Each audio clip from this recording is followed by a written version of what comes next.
Look at how much Ajuan he's putting. All those blacks are Ajuan. And then he's putting the turmeric right here. Quite a bit of turmeric. I'll say a whole teaspoon of turmeric. This is a medicine. Seriously, once it's done, it'll taste so good, but it'll to your body, it's a medicine because it has all good beneficial herbs. You know why it's a medicine? Look at the amount of garlic we are putting in, and the ginger root, and the tomatoes. A lot of chicken here, so we need a lot of salt, and you'll be putting turmeric. He already did the turmeric. He's gonna put coriander powder here.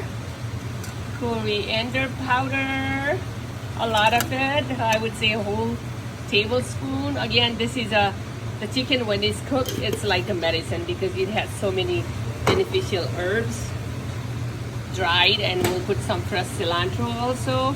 My kids 2 chopped tomatoes. Now he will be putting this cardamom, cloves, nutmeg. Chicken is cooking. Cardamom, clove, nutmeg, lots of cilantro at the end to garnish.